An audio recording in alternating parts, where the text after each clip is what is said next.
for me, the reason I returned to New Orleans, I mean, I'm from here, and so I grew up here, played music here. I was a bass player growing up, and back then they had clubs you could go play in at 15 and 16 even, and how you were drinking it legally at 18, which meant 14. You would be in a bar, Knicks. They're gone now, so I can say it. So you as a child, you were sort of adulterified pretty quickly in terms of your socialization process.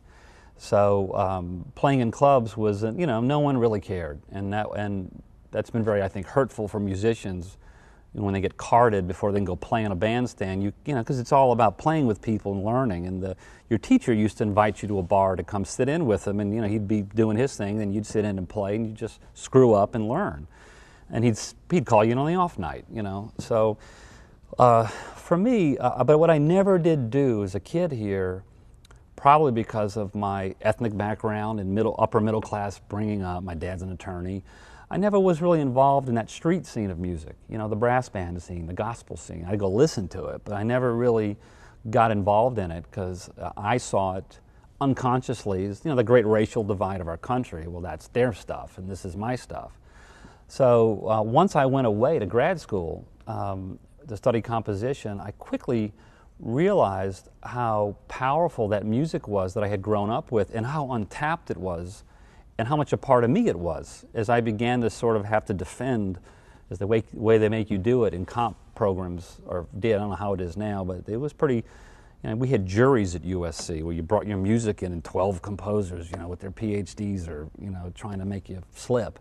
And you have to defend what you do. So I would start talking this language, which I found, was very unappealing to them. They were not interested. I remember one of them saying, "Jay, nothing of any import has come out of New Orleans in music ever, so I don't want to hear about that." And I was just like, okay. So it was a strange moment, but a realization of like, okay, I get this. So when I came back, because I wanted to really this time get engaged in that musical community and learn that language in a different way.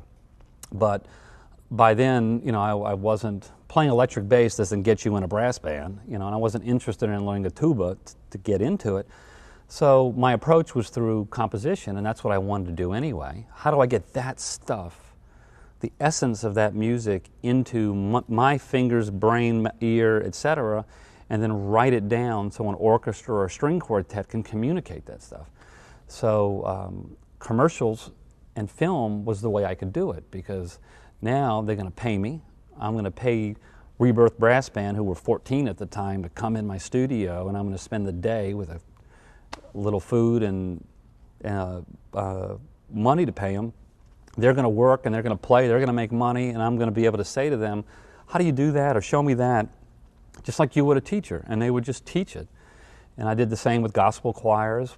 I remember, when John Cleary first came to New Orleans, I got to meet him, and he became the piano player I'd always use, and by now MIDI's happening, so I can get him to sit down and play it, and I can actually notate it now and study it the way I was used to studying music as well. And I was able to integrate all of that knowledge into my art. So for me, and at first, man, it was like, here's my commercials, and here's my film, and here's my real compositions. And now it's like, here's my music. I don't see any difference between I don't treat any of it differently. Intellectually, emotionally, I'm attached to it all. It's just who's driving the engine's a little different,